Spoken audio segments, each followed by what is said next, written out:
Welcome to the Stellaris Show. It's November 16th, 2024. We took about 5 days off. That's not too long. It's a little bit longer than usual, though. Couple reasons for that. First, I had a couple days where every week I take a couple days off the stream to do something else instead in that time slot that I badly need in my life. That's a personal private thing, so I can't really talk about it, but so I do have some me time during that time block. There's really no other time I can really do it. If I do find another time block for it, then I may start streaming on those days again. But basically, so far every Tuesday and Wednesday is usually when I take off. You know, between Tuesday or between Monday and Thursday, I'm liable to. I'm sorry. Okay, hold on. I will look at this once and for all. So look at my calendar. It's really simple. So yeah, basically.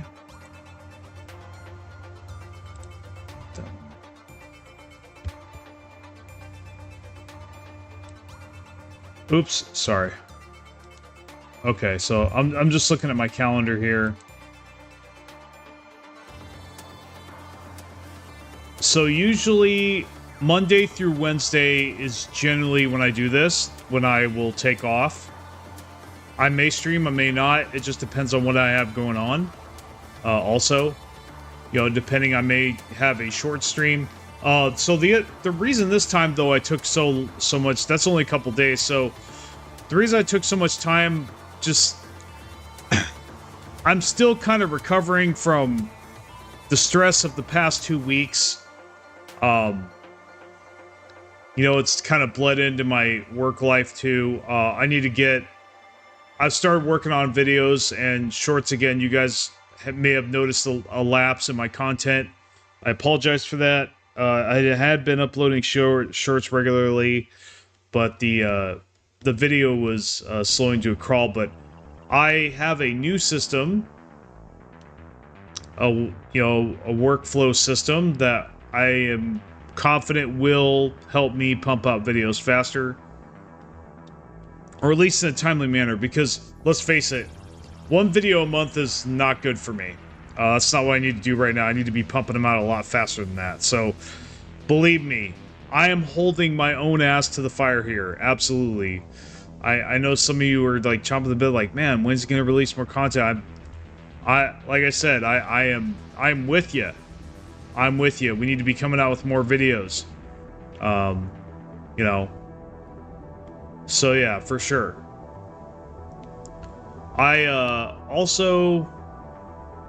But yeah, work-life balance has been in a strange state these past few weeks. I guess I've just been trying to figure out, what I want to do, how I want my work week to look like, how I want to divide my time.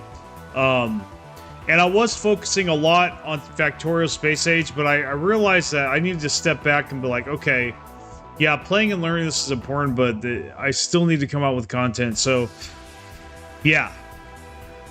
And there were other stuff going on, like bad, cramping and other health issues and stuff, and eating issues. And that's been resolved. So I had a lot of unresolved issues that I finally resolved this month. These first 2 weeks of this month. And now I am actually at a place in my life where I am 100% self-sufficient here in the Philippines, as long as I maintain my source of income. I can pay my electric bill, I can pay my internet bill by myself, I can get food, I can get water. So all the basic necessities are covered here in the Philippines. I don't need to work with middlemen anymore to live here. You know, just my landlord, and that's basically it. So everything's like super chill now, and you know, I'm not as intimidated by immigration as I used to be, because only having to go in every 2 months is pretty nice. It's not too difficult. Also, you know, now I probably would. I'm thinking in January. Don't worry, we're gonna get to Stellaris. Don't worry. I'm thinking in January I'm going to. I may take a trip to Thailand. I haven't thought about it. I have to think about it more, but yeah, I'm thinking about possibly going to Thailand. If it doesn't cost, it should. The plane ticket doesn't cost that much money. So last I checked. So I think it'll be interesting. However, I may decide, hey, I'm too busy, especially since I'm behind on my channel. Depending on how many videos I've come out with before then, I may just decide, you know what, I need to focus on work. I also need to focus on taxes. That's going to be another fun thing. And saving money also. That's the other thing too. I'm not... Though I should be better financially these next couple months than I have been previously, I'm still not out of the woods yet. So something really stupid could still happen to me. So I think maybe I need to just tone it down and just live here for a while. For sure, though, for sure, next summer I have to go to the United States. There's no way around it. Obviously for tax reasons. Unless, you know, unless the new establishment that's coming in, you know, not talking about politics or anything, but, you know, we did get a new, you know, we did get a change in presidency, so maybe things might be different. We'll see, but I really don't think so. You know, death and taxes are constant, but yeah, I mean, no politics discussion whatsoever, but at the same time, yeah, I mean, we did just have a big political event, so, but I really don't think that's going to change whether or not I have to come into the U.S. to appease the IRS and to, you know, and to do my obligatory tax thing. So, yeah, and I'll have to talk with professionals and everything and come up with a plan and stuff like that. But anyway, that's the stuff that's on my mind right now. But everything else is pretty chill. And maybe I just need to not think that far ahead right now.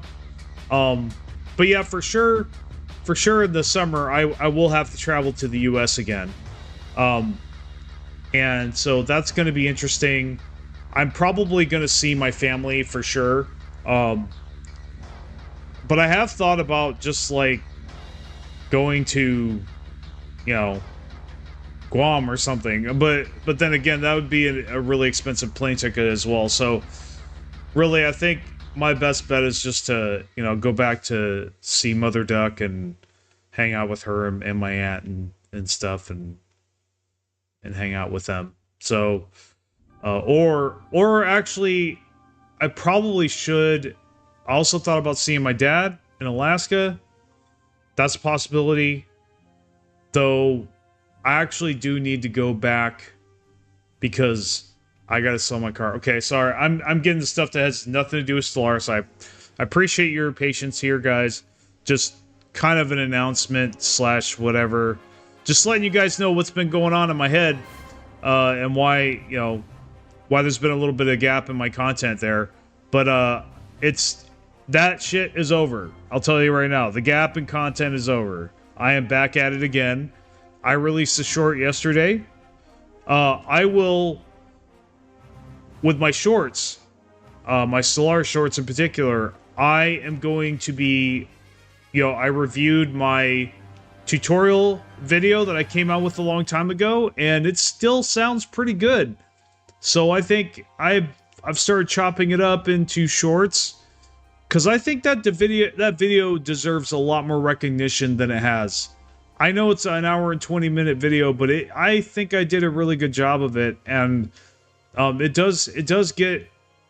got about 7,000 views since it came out. Actually, it was partly responsible for why I got partnered. When I came out with that video when I wasn't partnered, and that pushed my hours, my required watch time over the edge. That's what I needed, and that's what gave me what I needed to get the watch time. So I would really like, that video to get more exposure than it's had. I mean, I could always do another one, and I have thought a lot about doing that, doing an updated tutorial video, because a lot has happened. The game has changed a lot, but there's still a lot of things in that video that are pretty relevant, just the basic shit. And so you'll be seeing shorts, a lot of shorts coming out just about the basic stuff. And this one was about traits, so go ahead and watch that if you're interested. If you're new to Stellaris, you want to know how to mess with your traits there, on your species. At the build screen, so it tells you how to do that. And I'm just going to systematically go through that whole video and just chop it all up into shorts. It's going to be a content goldmine for a while. I will be coming up with shorts from other videos as well, and my live streams. I will start doing that again. Another thing, and I know I usually do my announcements at the end of the video, but like, these are kind of really important. So the next important thing that's happened, though I don't see this stalling my work, in fact, if anything, it may make it faster, is I have switched from CapCut to, as of right now, to DaVinci Resolve. Now, my current project, my current video that I'm working on, I have to finish that with CapCut. It's going to be more difficult, but going forward from then on, I will be using DaVinci Resolve, or at least for a while. The reason for this change is CapCut is extremely difficult for a couple reasons. Well, one, all the features that I liked in the beginning, I realized later that they weren't so great, or they didn't really function how I liked. So really, the only reason I kept it so long as I did is because it was really super easy to get shorts extracted from my videos. But there's another huge problem I have with CapCut. Any of you, those you aspiring YouTubers that want to listen up right now, I would not recommend CapCut for one simple reason, and it's a deal breaker, which is really sad because there's so many things I do like about it. Well, there's two deal breakers. One, you have absolutely zero control over how fast it scrolls down the timeline. It is super sensitive and really hard to work with to get your positioning right on the timeline. The other thing too, the main deal breaker though, the absolute I cannot get around it, is there is no ripple delete. Now, for those of you that edited, you're gonna know what I mean by that. Ripple delete basically means that deleting empty space in your tracks, in your footage. So nobody wants to see a black screen, right? Well, if you don't link your clips together in the editor, you will have a bunch of blanks, blank moments. So in my previous editor in Adobe Premiere Pro, I would right click and I would delete that space with ripple delete. CapCut doesn't have anything like that. I've researched, I've looked for it, I've checked Reddit, I've checked the internet all over for how ways to ripple delete, if it was called something else or whatever. I can't find it. I can't find any way to delete those gaps without manually having to clicking and dragging the clip over to connect it with the one before it. And now this may not be a big deal at first, but when you multiply that action by like hundreds of times, the time wasted is very real, and I can't justify it. So it makes editing take way longer. So for that reason, I don't think I can move forward with CapCut anymore. If someone out there knows how to ripple delete with CapCut, I'm all ears. Please leave a comment. I'd love to hear it, but as of right now, I have not found any way to do it with all the research I've done, and everywhere I go to research on how to, look up how to ripple delete, it's just filled with comments saying there's no way to ripple delete. So, yeah, I mean, that's a huge L, because, like, there are so many features in CapCut that are either promising, or I would really love to have them in say Premiere Pro. So I'm hopeful for DaVinci Resolve. I'm hopeful that editor is going to be better for me. The only thing I hope it has that I'm really gonna miss if it doesn't is CapCut's ability to easily size and place images next to each other in the same frame. That was actually something that was really hard to do in Adobe Premiere Pro, and I really hope it's not that hard in DaVinci Resolve. Yeah, so I hope messing with images is as good with DaVinci Resolve. But even if it isn't, I'll take a ripple delete than not have one. So, all right. Enough of that. So we're playing Protoss, right? Back to the video here. And back to Stellaris. So we are at war. Now, the last time I played, I was pretty annoyed.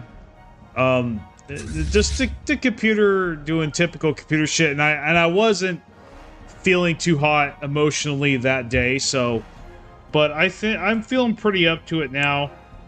We can confidently go down there and get rid of this guy down here.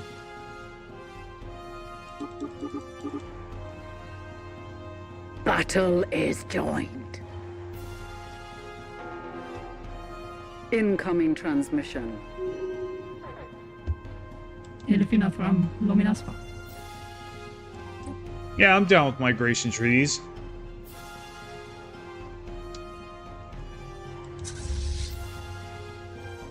Beginning attack run on enemy station.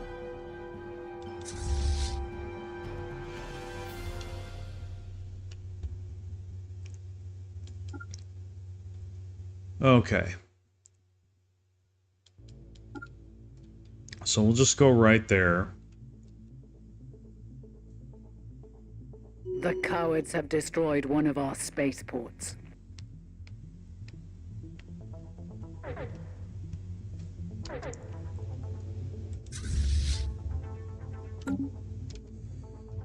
Okay, so son of a bitch food. Okay. Buy the food, get rid of that. So we got an up arrow. By the way, my video's doing pretty good. It's coming along, but I'm using a lot of text in the video. Unfortunately, there's just not a lot of, I mean, there is some images as to some of the things I'm talking about in the video, but there's not a lot, especially with warfare. War in, like, fleet tactics and things like that is really hard to cover because I've got to get real-time footage. It's better to get real-time footage of the battles and stuff, and it's simply hard to do. And let's go here. Okay, so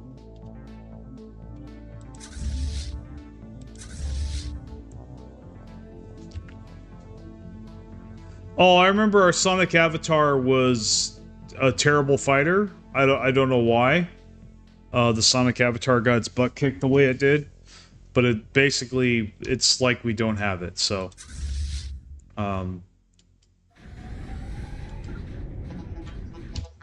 The cowards have destroyed one of our spaceports, beginning attack run on enemy station.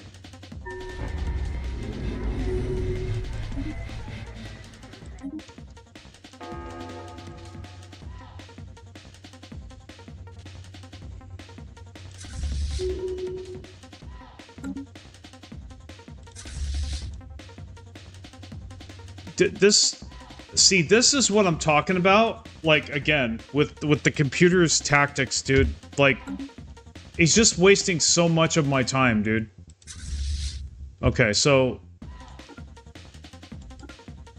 let's go ahead and take that planet back.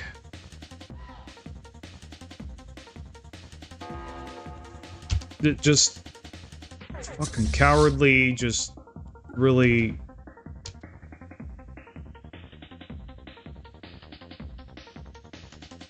I could have been deep in his territory right now if it weren't for this bullshit, man. It's not fun. It's not fun. It's not exciting. They are assaulting our spaceport. You know, playing Benny Hill every single war. But yeah, I'll be talking about that in the video that I'm coming out with for sure. Beginning attack run on enemy station. And so that right there, were like they instantly disappear. Yeah, that's called hit and run, and that's something that they need to take out of this game. They badly need to take hit and run out of this game. I don't care if it's balanced or if people like it or whatever. It just makes the game. It just makes war so not fun. They at least need to get rid of the computer's ability to select that strategy, or to do that, adopt that. It's just, yeah. They need to just get rid of hit and run with the AI at the very least, if not everyone. Okay, so we got fleet command limit. We need to raise that again. That's the most important thing. Okay, so yeah, so we're gonna go ahead and go in there now.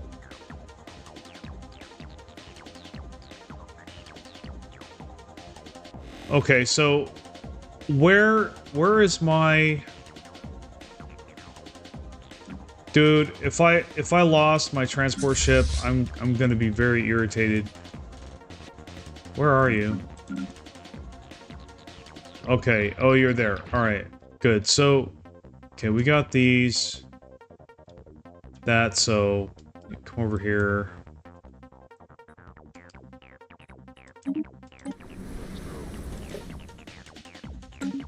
Yeah, we should be able to take care of that, no problem.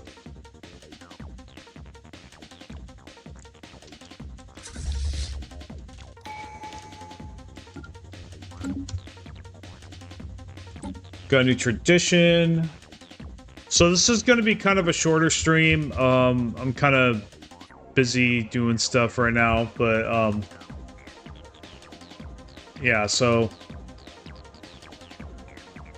let's see. We want research alternatives. There we go.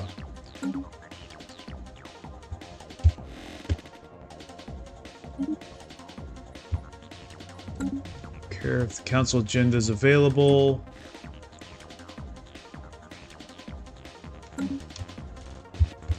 So, food continues to be a problem. We have a lot of...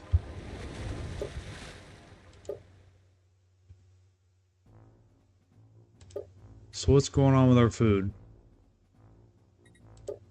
So we have 5 farmers. It's not low habitability.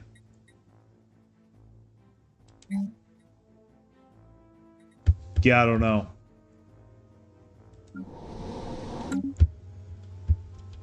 We have 9 star bases. Like, is there any way we can increase our food?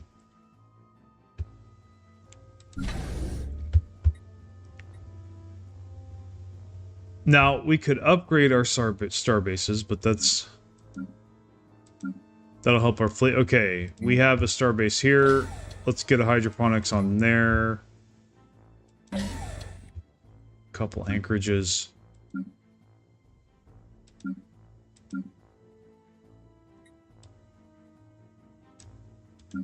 So I think we should upgrade our shipyards.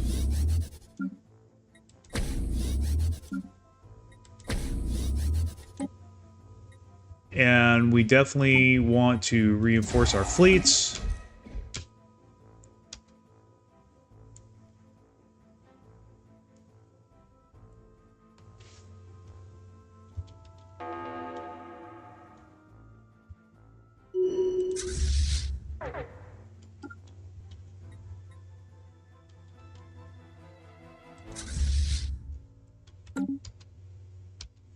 Okay, we got the Shroud coming up here.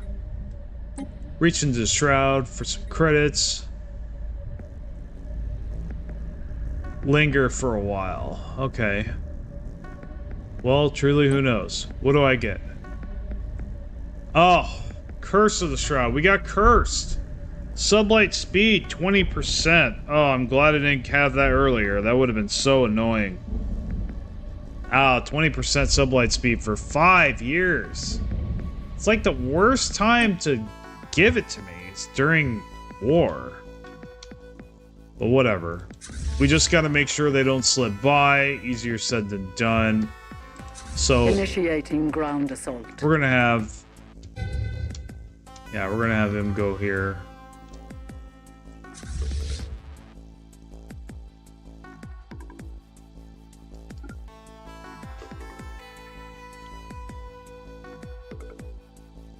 Our warriors are victorious.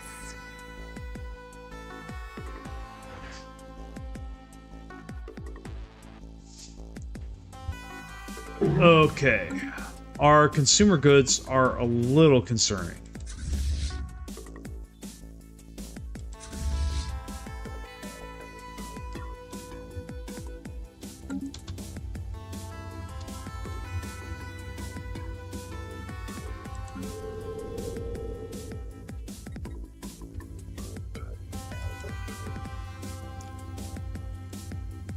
Interesting. I guess we'll need to put some duelists on there to deal with that bad... Yeah, the bad stability.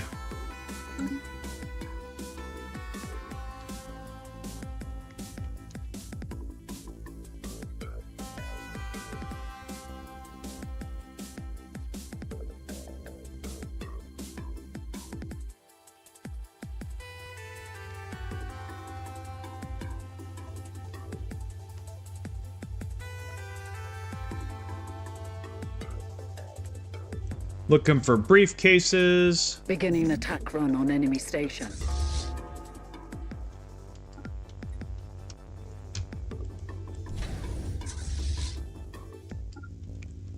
So you're just chilling.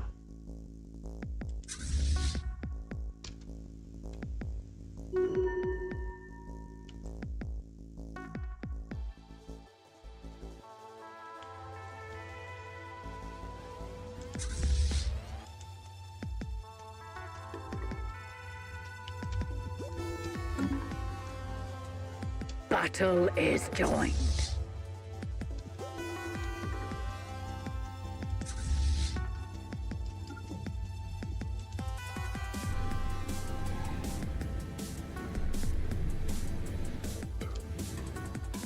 Alright.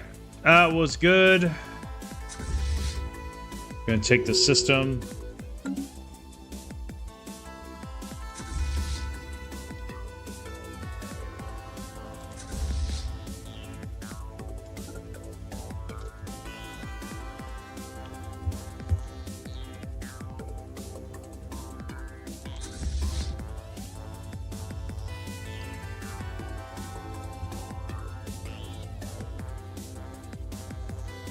Beginning attack run on enemy station.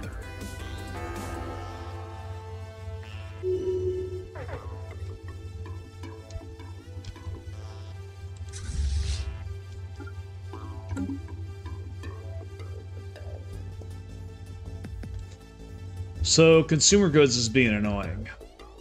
Oh, get some more of those. But we do... Oh, we have a lot of...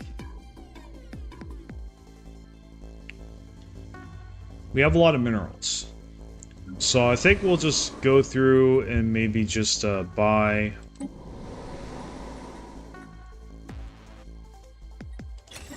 Look it up, the research.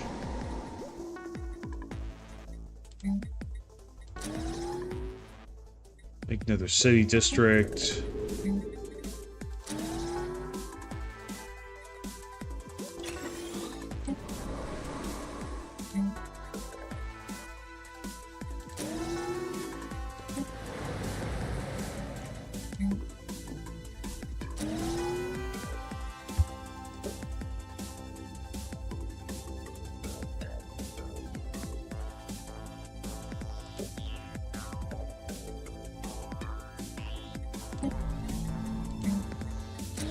Yeah, I gotta dump some of these minerals, but I should probably make troops as well, for sure.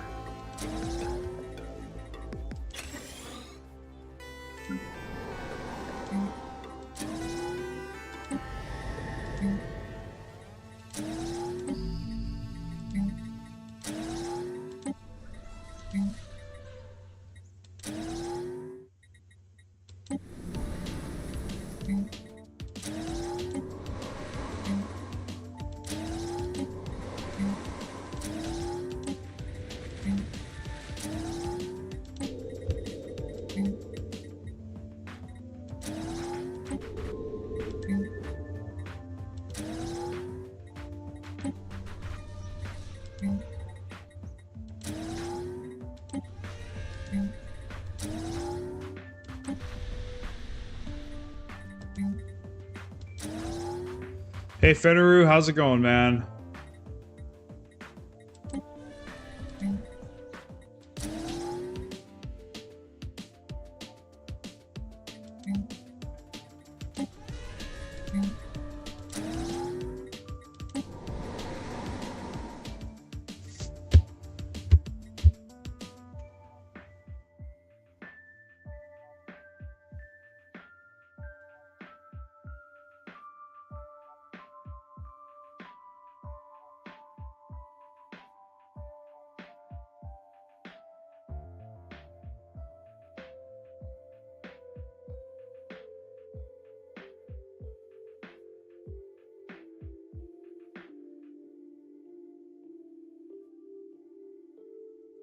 Okay.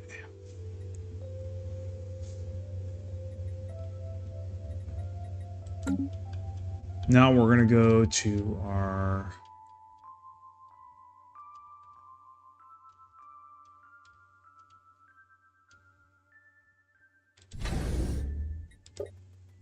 make some armies.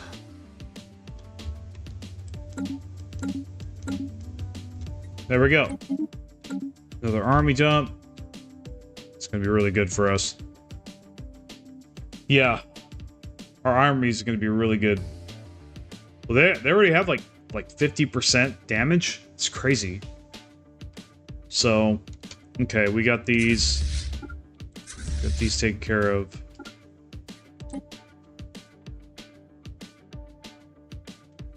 I mean, we could status quo them right now and just take our territory.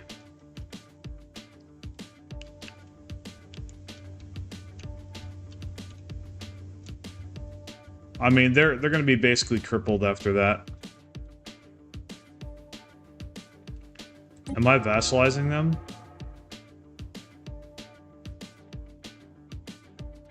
Okay, I'm making them a tributary. That's right. So I do want to completely take them over and win the war. Scientific breakthrough achieved. So I can continue to have them pay tribute to me. So we got crystal manufacturing. All right, so let's see. We got antimatter missiles. What kind of weapons do we have? So we have swarmer missiles and autocannons. That is pretty nice. So let's see. Ion thruster, no question about it. We need that tech. So that's a no-brainer.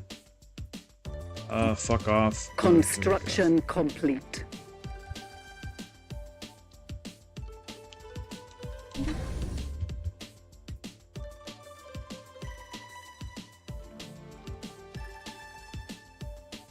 That's good. We're not gonna make a starhold yet.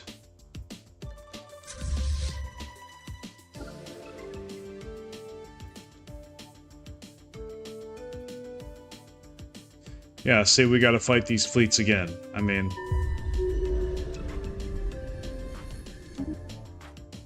Scraps of power, Executor Kesh. Seems to have relinquished a fraction of its energy in Fold of the Shroud. Close band will allow us to safely absorb, and one of us to absorb and wield this power. A few candidates were selected, but one of them can be granted the privilege of wield the power of our patron. Minister of Defense Abia. Scientist, Commander.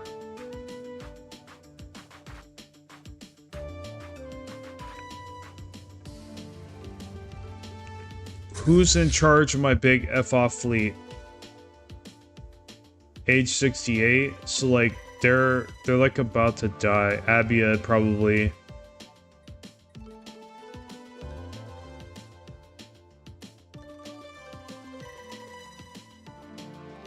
I actually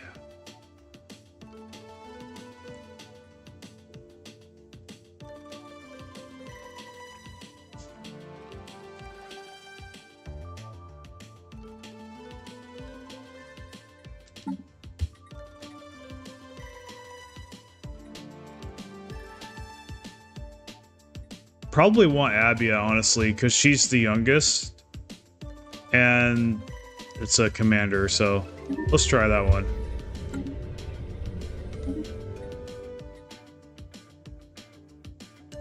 Soldier jobs, don't care about that.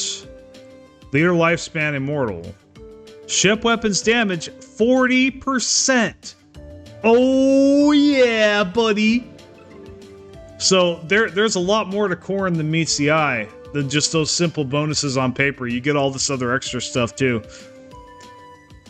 Army damage 40%, army morale 40%. Yeah, I mean, I'm not gonna put them on an army. Yeah, definitely ship weapons damage.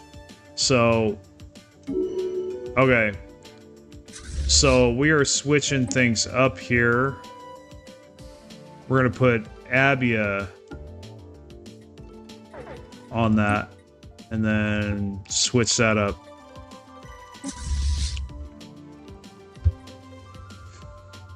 Abia is gonna tap that ass. Let's see. Alright. Alright, are there any suitcases here? No suitcases.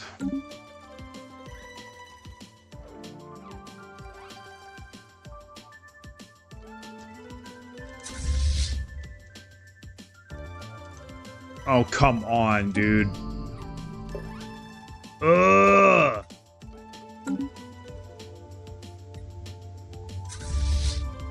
You can't beat it. Seriously? Wait, yeah, you can. Okay, they're moving. All right, so they are gonna land. Okay, good. I was about to say, there's no way you can't beat that. It's 1.6K. Ground assault. And there's sonic troops. I'm gonna rip them apart.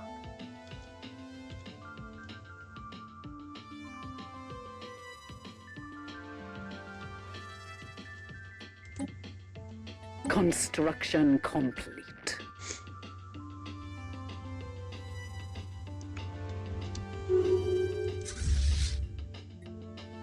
Go over there and take the stuff.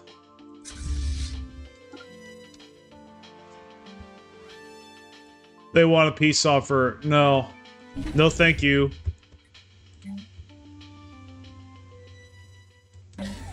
I want your tribute. Oh, yeah. That's right. Upgrading our star bases will give us more food. I didn't think of that. Okay. So we need a crew quarters here.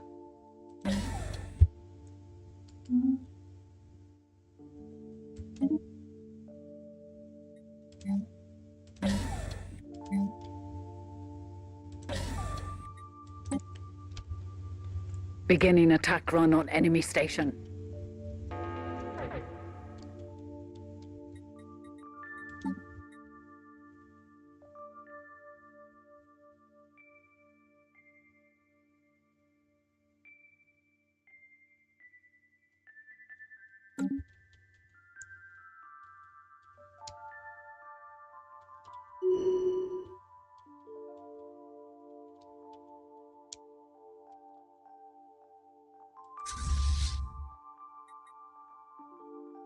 15,000.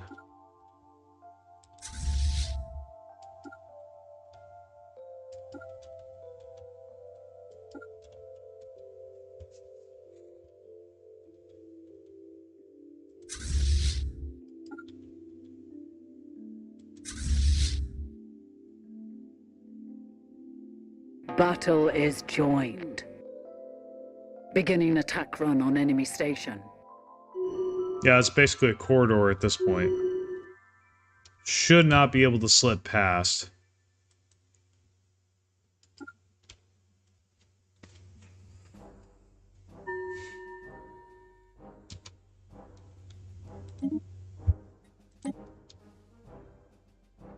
Any suitcases?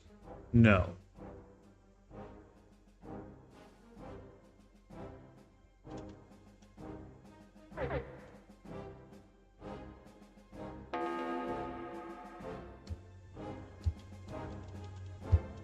The enemy is targeting one of our stations.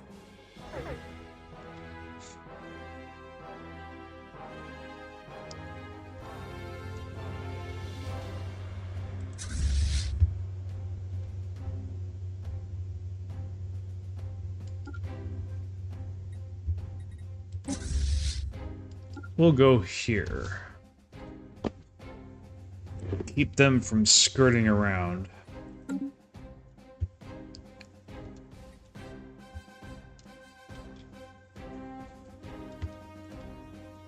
Beginning attack run on enemy station.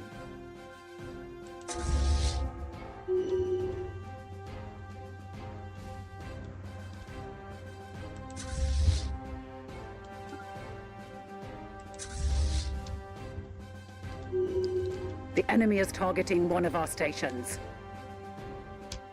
No, they're not.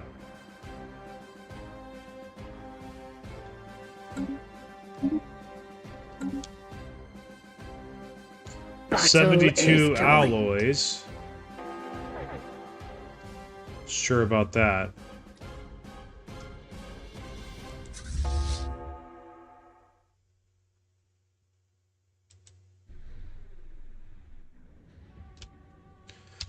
Can we claim more stuff? I have.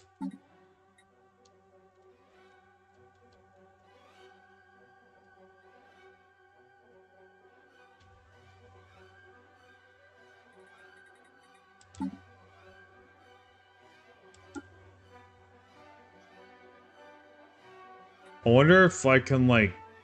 Fondlespinsamen Rathan Lee. Wonder if I can propose subjugation. Must be a peace. Okay.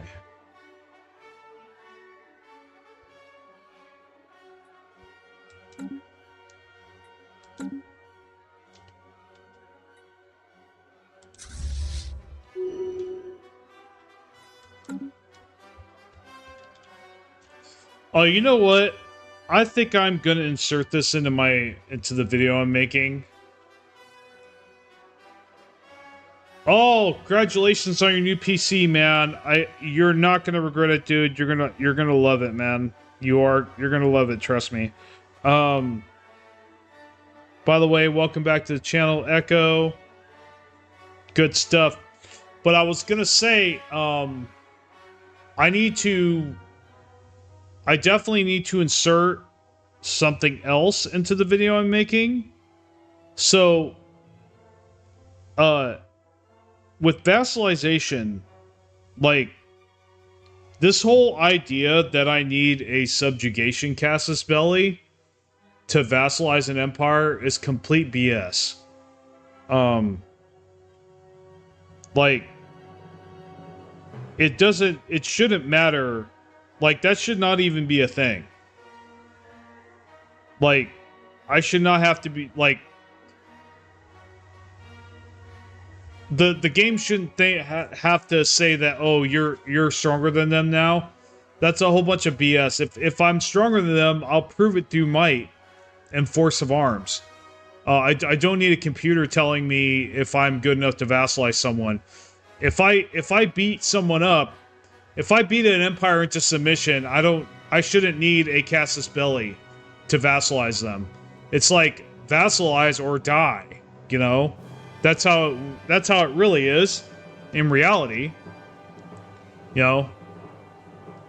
Yeah, so I think they need to throw that out the window too. I think if you know what you're doing and you have a good bet that, because there's been so many times where it'll say their equivalent, right? And it won't give me the subjugation casus belli, but I will beat them in battle and I will beat their empire into submission and take them over. Why can't I vassalize them? It makes no sense. It makes absolutely no sense. Like, if I've beaten them into submission, I don't need a casus belli. You know? It's kind of like Total War empires getting war exhaustion. No. So, like, and I don't think that's broken. Yeah, like, I don't think it's broken either to be able to do that. If you're better, if you play well, if you're a good player, you have the skill to overpower another empire, well, yeah, you should take them over. It would encourage empires to, you know, and it would keep you from getting deadlocked too, because this is actually the overall arcing problem. It's not that I can't get more powerful, that I can't necessarily, you know, do that. The real underlying issue here is that over and over again each game, most players, including myself, find themselves in a situation where they have no way to expand whatsoever. They're locked in between power blocks of one type or another, either a federation or that guy's a friend, or, you know, there's always one reason or another that you can't, you know, that you're basically stuck. I've had so many games where I was just stuck. It's like, well, I can't go to war with this guy. I can't vassalize this guy. And, you know, I can't claim or whatever. So it's like, dude, so the Paradox, plain and simple, just needs us, they need to give us more options in those situations where we are stuck, you know, where we feel stuck between like power blocks or whatever. You know, I shouldn't have to, you know, need a casus belli to do a vassalization war on someone. That's kind of the thing. So I think that just needs to get thrown out. I think casus bellis, honestly, I think casus bellis should only apply and be a thing for specific situation, like niche situations, niche wars, like exploitation or expropriation. That makes sense, having that casus belli, that because, you know, they have branch offices on our empire, so we don't want that. So yeah, we're gonna go to war with them over that. That's when you need a special casus belli or a reason to do that. That's fine. But if I just want to take, now you could do a claim war, that's fine. But if I want to vassalize someone, why shouldn't I be able to do that?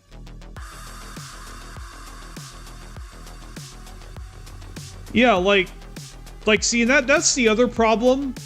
That's the other problem with the higher difficulties, is that it's so difficult to vassalize. You're almost never going to do it because of the way it's set up, you know. Yeah, because of the way things are set up, you know. But yeah, I think whatever Paradox can do to fix those to keep those situations from happening where you feel stuck and you can't do anything to help your situation, that's ground assault. You know, that's shall be ours. Well, so in my opinion, this is my opinion, every time I have to restart a map or I get a bad map, that's on Paradox, that's not on me. So that wasn't my skill or anything. That was just bad mechanics. So it's like, it's bad mechanics to spawn in and have 3 or 4 different empires placed within 3 or 4 jumps of your starting capital. That's not playable unless you're doing a 1 planet challenge, but most people don't. So that's usually an L. That's usually reason to quit, unless you're a hostile empire or whatnot, and then you can be like, well, I can just take them over. I mean, sure, but especially if you say you want to be friendly, you want to play diplomatically, having all those empires next to you does not make sense. Like I said, unless you're going to strictly play tall. And here's the thing, and I'm gonna tell you my opinion about tall, and I'm actually gonna make a video about it too. I thought about it too. I think it's time to like express my opinion on wide and tall and why I feel the way I do. So tall playstyles, I'll explain to you what it is in a minute. Basically, the bottom line is no player should ever be forced into playing tall. Playing tall should be an option. Always. If I am forced to play tall in a game when I wasn't intending to, that's a bad game. It is. It's a bad game. Because 2 reasons for that. One, if I want to play wide, I should be able to do that. As long as I have the build set up, which is the second thing. Most builds do not support a tall playstyle. Most builds, your run-of-the-mill standard empire, especially the stuff from the base game, most builds are not niche builds. They are, they do not do well when you don't have a lot of planets, basically.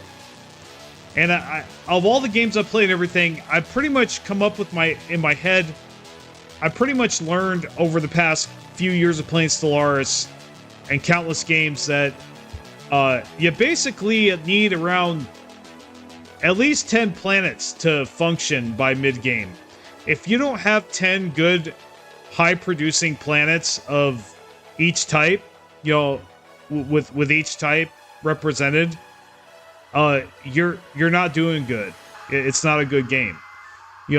10. I find usually 10 planets is enough to cover the entire spectrum. Okay, so let's look at mine, for example. I'm actually doing okay this game, like planet-wise.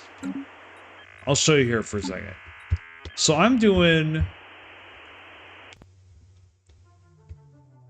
I got 23 planets. And it's year 2300.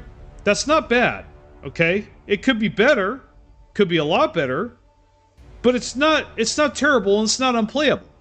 I could totally play with that. That's fine. I have no issue with that. But say it was only 10 by this time or less, right? But even just with 10, okay, you got your capital, that's 1. You have a generator world. You need at least 1 generator world. At least 1. You usually need a few, at least. More than 1 is optimal. A couple mining worlds, maybe more. Same with generator. Like, you don't want just 1. So a lot of these types of planet types, you don't want just 1. You want multiples. So that's the other reason. But say 2 generator worlds and 2 mining worlds, that's already 5 planets right there. And then you want a factor world if you're a standard empire, or if you're using consumer goods, in the case of Megacorp. So you want a factor world, or you want at least several, if not a few, at least a few worlds dedicated to consumer goods and alloys. Now, there's various reasons why you want to keep them separate, because you're not going to always, if you split them down the middle with industrial, it does relieve the headache, but it's not as efficient or as optimal, as min-maxy, as if you separate the resources and have the planet specifically for each of those resources, because you're not going to want as many factory worlds unless you're doing lots of science, as you would forges. On average, you're going to want a lot more forges than you have factories. But so a factory, well, let's say be conservative, one or two factories and one factory and two forges. Okay, so that's 3. So that's already 8 planets right there. And we haven't even gotten into food yet. You need at least 1 food planet. That's 9. Okay. So that's 9 planets. That honestly is the bare minimum of what you need to succeed and thrive in Stellaris, to make it into endgame or survive mid-game. Like, if without an economic collapse of some kind. That's the thing.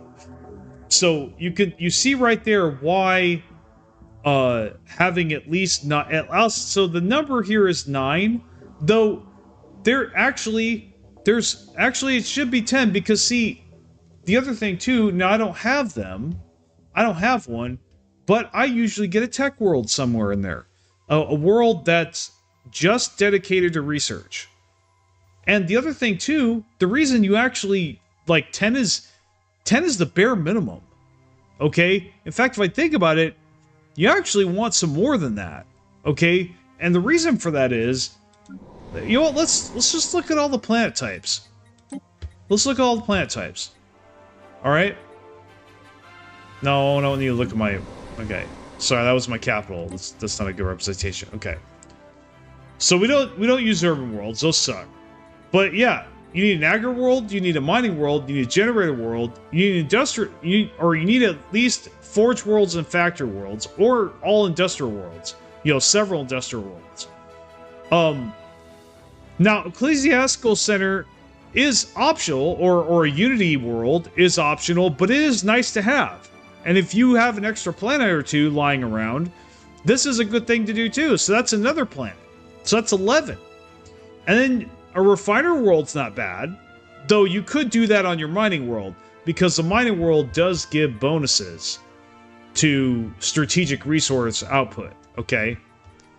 But it has specifically strategic resource, okay? And usually around mid-game, you are going to want a world eventually dedicated to Unity, if not already. And then you have tech worlds. Now, here's the other thing. Fortress worlds. You are going to want to spam fortress worlds at some point. If you want a big fleet, okay, fleet anchorages, starbases are not going to cut it in endgame. They'll cut it up until mid-game. But once you start getting like 30,000, 50,000 fleet power on your fleets, you cannot, basically, after about maybe 500, 600 fleet power, or naval capacity, you have to have fortress worlds or you're not going to grow your fleet. It's that simple. And having 1 or 2 fortress worlds from the very start is highly beneficial and really enhances your fleets, your fleet power. I mean, so yeah, that's the bare minimum. At least 1 fortress world is ideal. So ideally, optimally, 1 fortress world, 1 tech world, 1 ecclesiastical center. Refiner world's option, I'm not going to put that there, but Unity world, tech world, fortress world,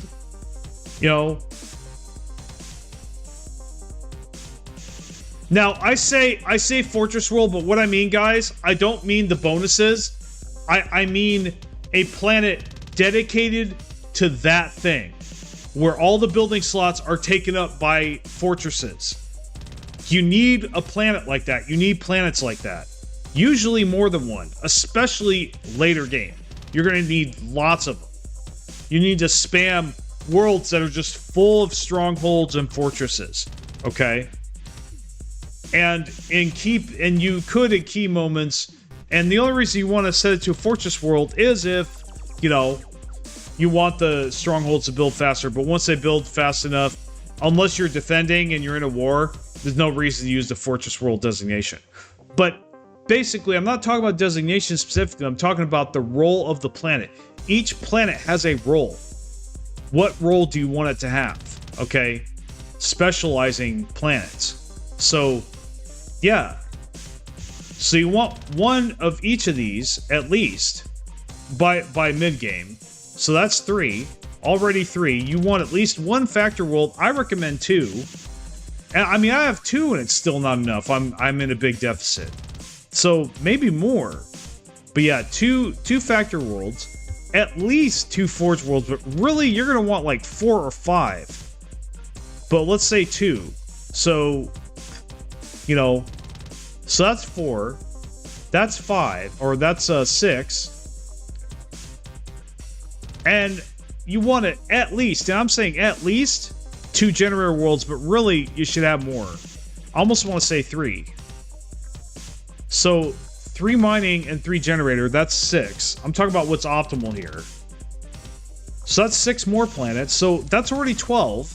And then you have at least 1 agri world, if not 2.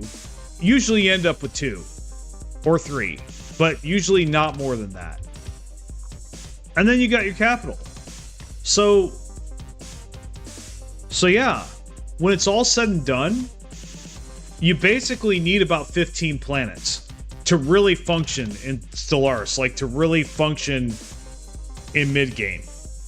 And then in endgame, like, you know, you're either playing super tall or you're getting more planets. So, you know, so anyway, back to wide versus tall. The wide versus tall debate, it's been ongoing since the beginning of Stellaris.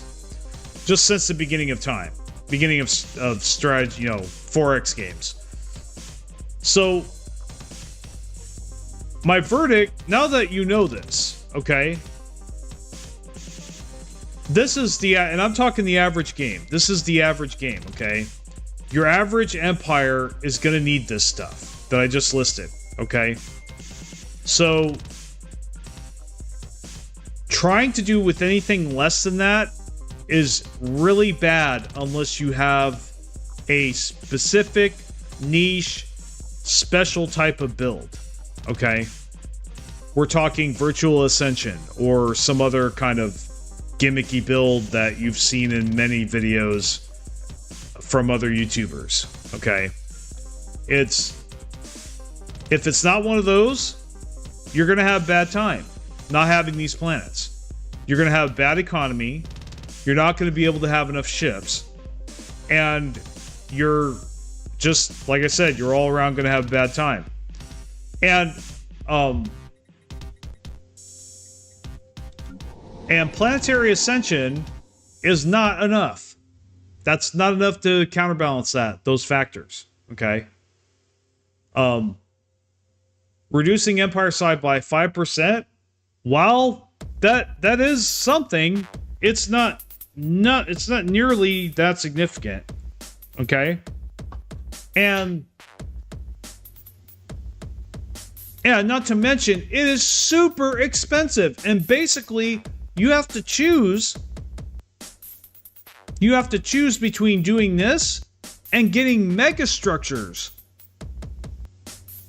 which would really help your empire, especially the new ones from Machine Age. That alone makes Ascension a no-go, okay?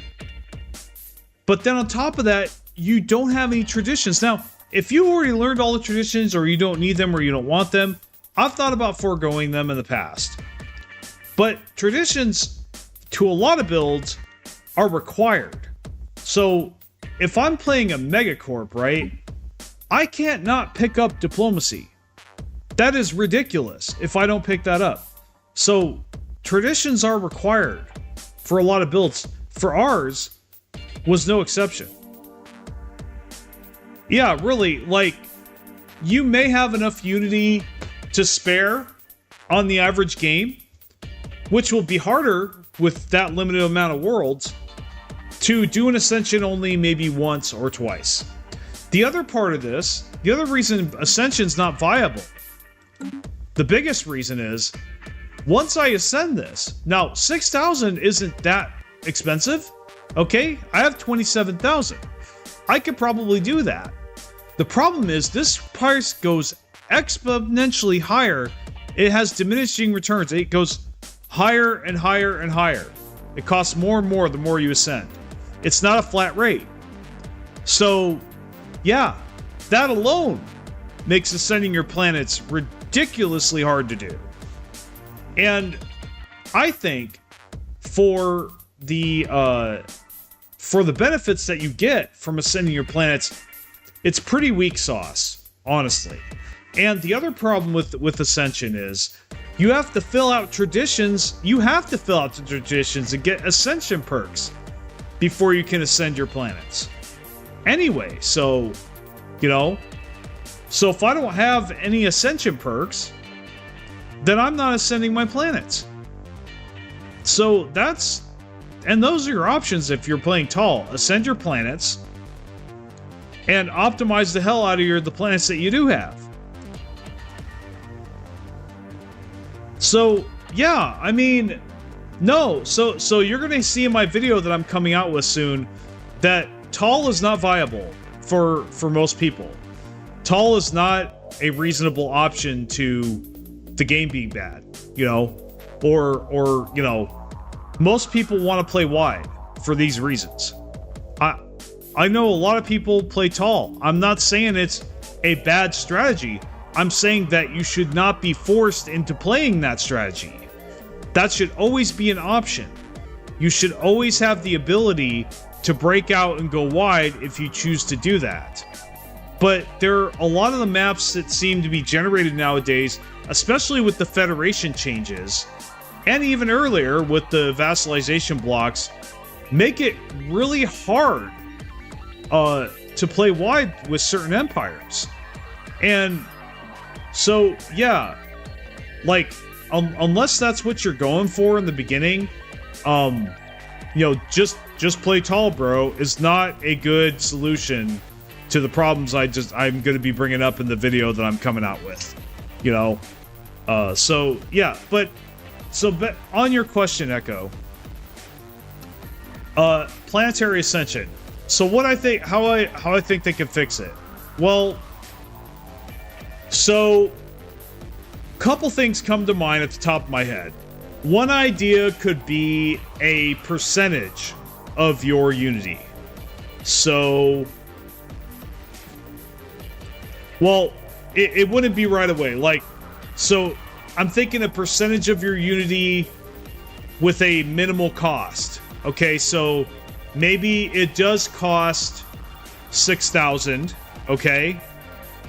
But later on, you know, if you have, like, and they'd have to do some more math on this, but, like, and they'd have to tweak it and make changes and stuff, but, like, a percentage of your unity if it goes higher than the fixed cost, okay?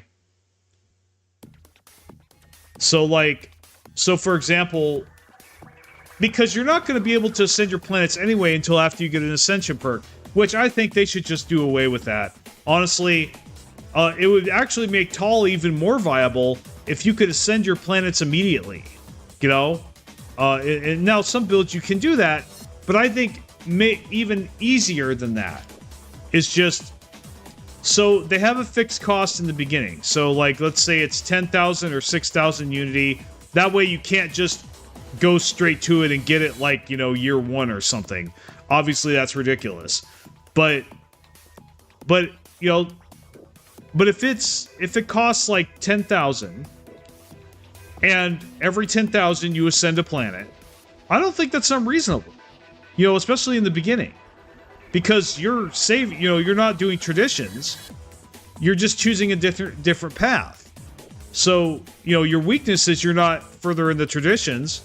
But just like with the megastructures from Machine Age, you're pumping your unity into Ascension instead of, you know, either megastructures or traditions. And that could be a valid playstyle as well, and also make tall more viable. But if you're doing a broken build with builds shitloads of unity, then yeah, it'll turn if it goes any higher than 10,000, for example, it'll turn into a percentage tax. So it's minimal cost. So it has a minimal cost, and then it's a percentage after that. So after that, it's like, you know, maybe 20 or 30% of your Unity, you know? So it would also discourage people from hoarding their Unity, and it would encourage them to ascend their planets, because you don't want the planets to cost more to ascend. So it would actually be a viable strategy to, as you go along through the game, if your Unity gets too high, then you do a couple planetary ascension dumps, you know, and dump the, so it encourages you to not float so much Unity and to spend it. Because right now, you never want to spend it, because you're just, you know, you're just spending it on traditions and stuff like that. But if you were spending it on Ascension, like I said, it would just be a different playstyle, which is good. New and different playstyles are a good thing in Stellaris. Anything that increases the amount of playstyles available is generally a good thing. Okay, as long as it doesn't curtail some others. But yeah, so that's one solution. Another solution, you know, obviously do away with the Ascension requirements, and then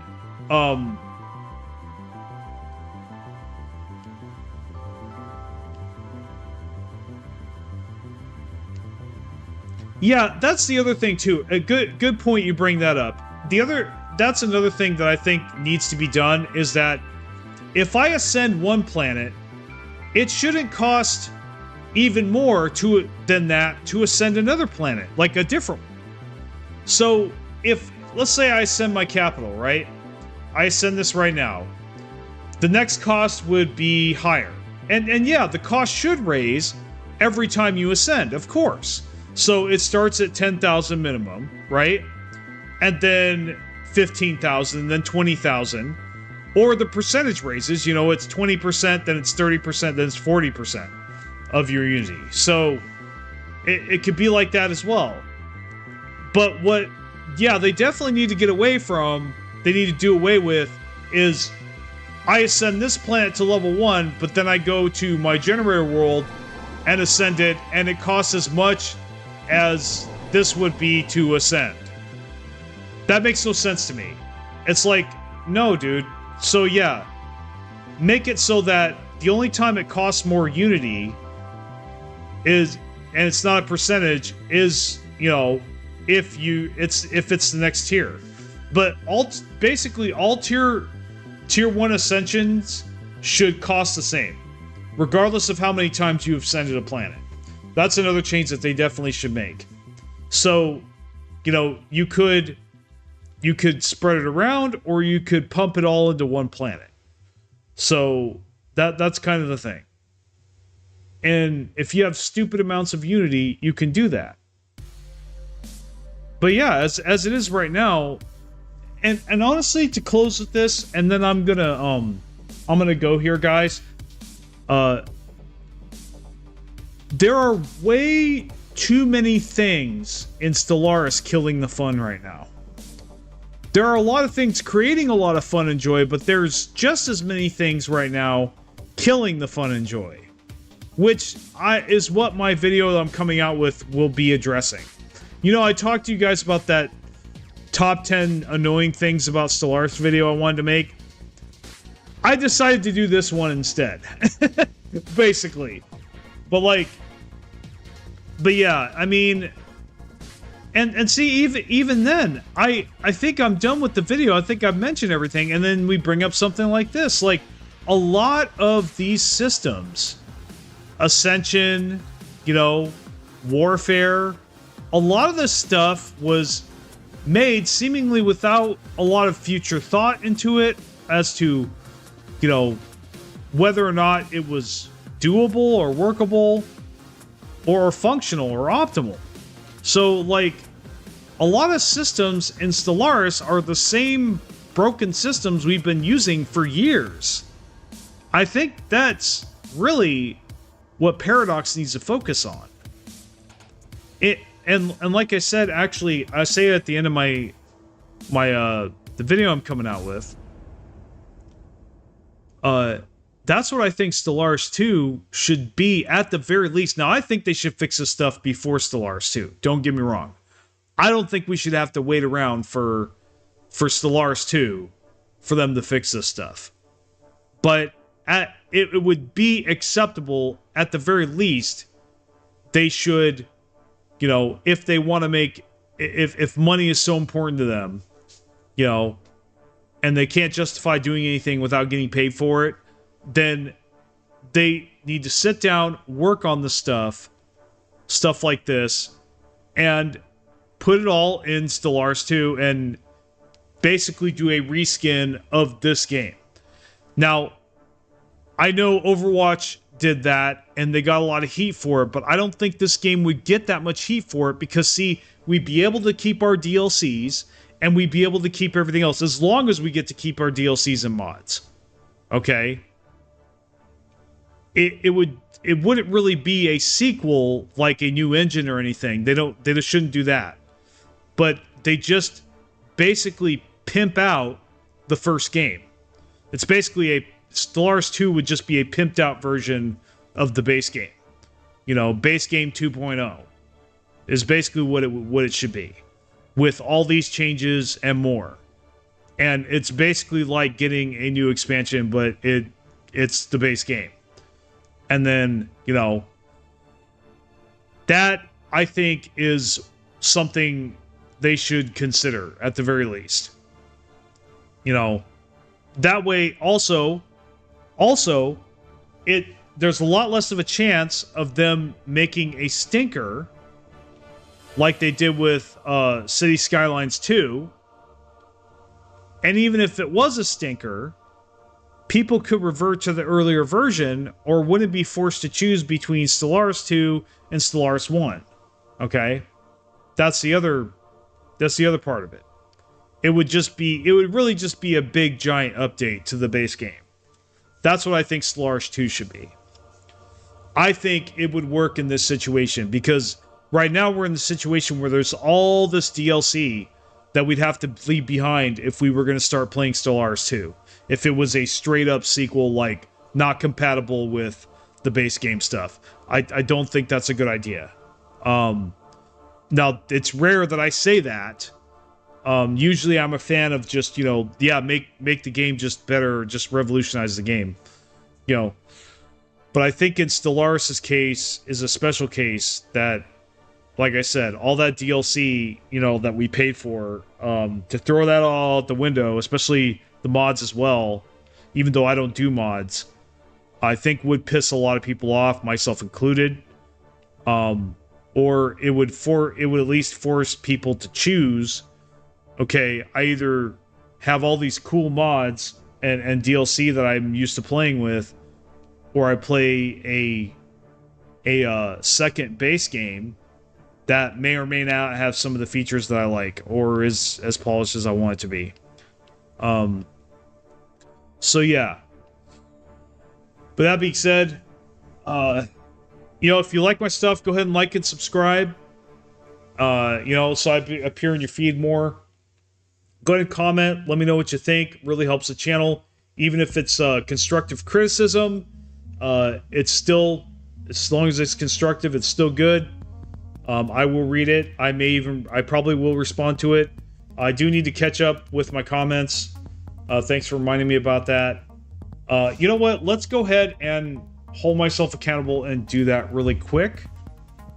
But I'll finish my spiel. So, comment, let me know what you think. And, you know, attend my live streams and join Discord if you want to hang out with me. Speaking of which, quick announcement. After this stream, I am going to be live in general chat. I'm going to be streaming some Factorio live on Discord. Gonna be messing with that as well. I do need to work out at some point today. I did take a day off. I might take another day off. We'll see.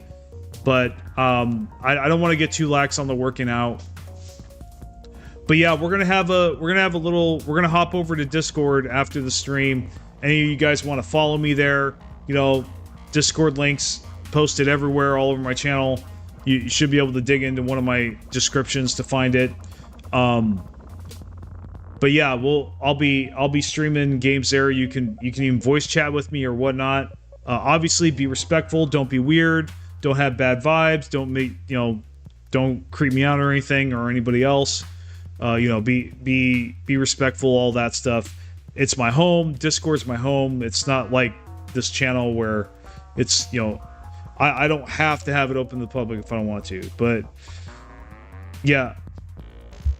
Oh, wow. Did you just sign up for a membership, Echo? If you did, thank you very much, bro. I appreciate it.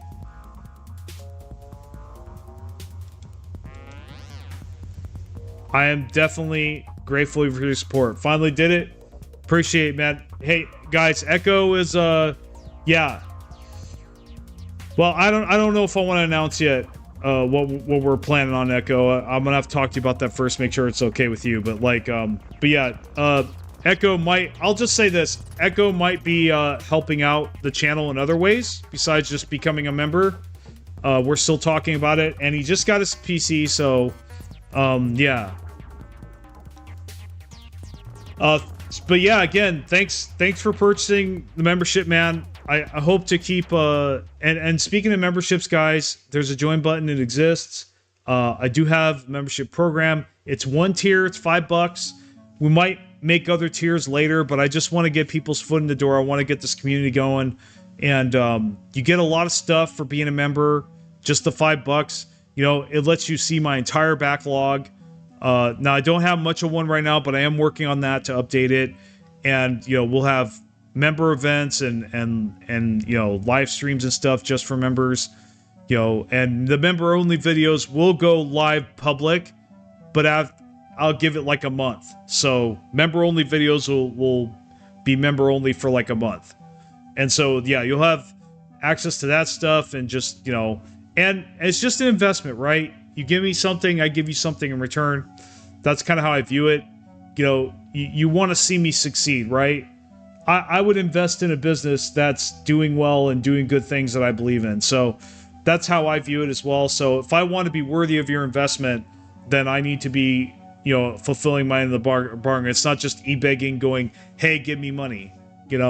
That's not what I want it to be about. So I want it to be about the community. I want it to, and obviously, yeah, the monetary support is nice, but that's, times are tough right now. And with that being said, hopefully times may get better in the next couple of years. We'll see. Not expressing my support for anyone politically, but we'll see what happens in the next few years.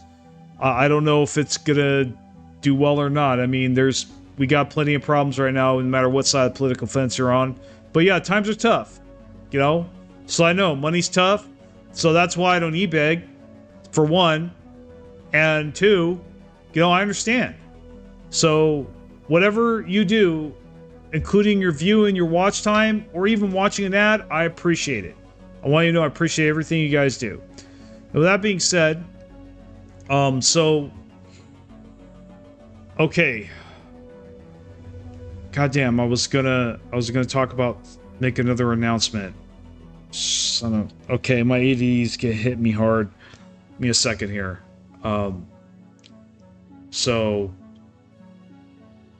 Oh yeah, we were gonna look over comments. Okay, so let's go ahead and do that. So let's get to comments. I'm just gonna look at my dashboard. Clear out my dashboard. Okay, so let's see.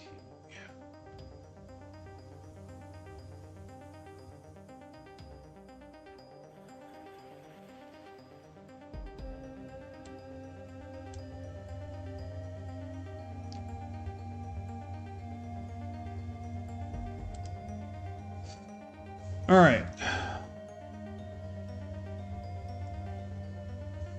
So, One Name Mappe commented on Megacorp Empire Guide.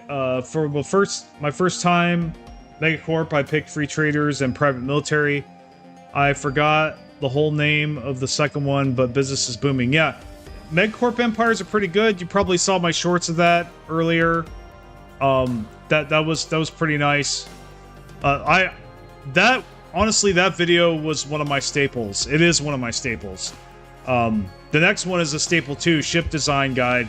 So, let's see. So, actually, let me reply to her comment real quick here. Give me a second.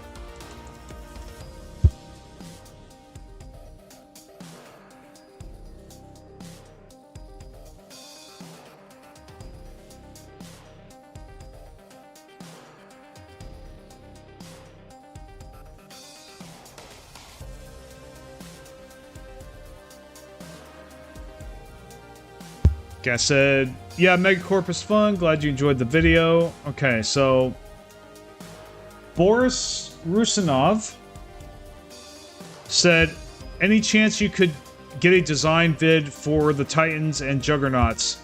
I've got a decent idea what they'll look like based off this vid, but I want to be sure. So, yeah, I think the reason I didn't really touch on Titans and Juggernauts is because that is exclusive to DLC for one, and then two, I just simply don't use them that much in my builds. I really don't. Some of you guys do, and that's cool. I may, you know, I may experiment with that in the future. Also, my games, I have pretty quick games, to be honest. Yeah. Definitely, if you haven't checked out my ship design video, check it out, man. It's, but yeah, like, but you know, I've been getting some requests for Titans and Juggernauts, so I might actually do a video just about those. Perhaps. You know? Or I could make another ship design video. But this one's fresh, so I'm gonna leave it the way it is. So probably, I could do Titans and Juggernauts on a separate video. It's just, I don't get a chance to experiment with them that much.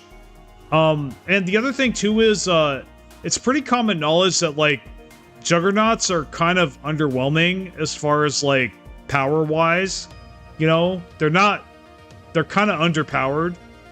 They have a lot of flaws, and so, and Titans, now Titans can be cool.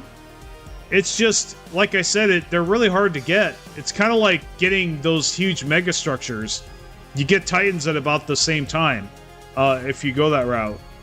I usually just spam battleships, honestly. That's always been enough for me.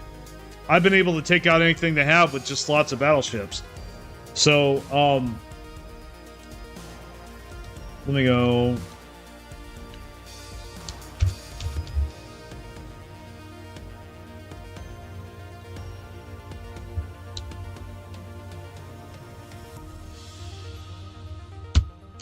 I have...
Well, so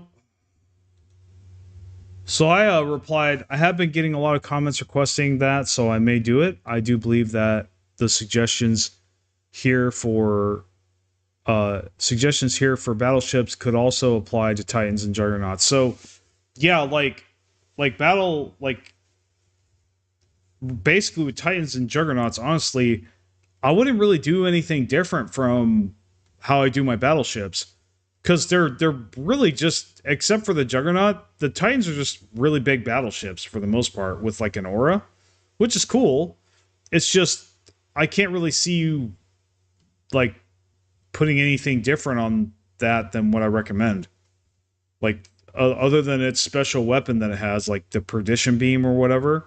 That's cool, but everything else is just, hangers, strike craft, all that stuff.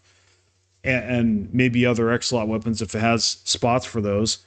Yeah, I mean, just fill out the X-Slot weapons and, so really almost another video about it really isn't necessary, but yeah. Anyway, so that's my reply to that. Let's see. Okay. Skip that.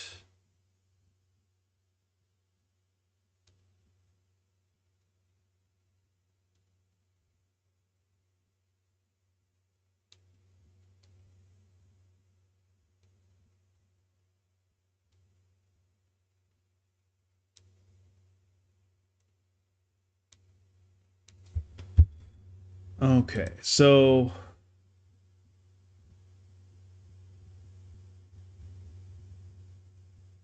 I'm reading this.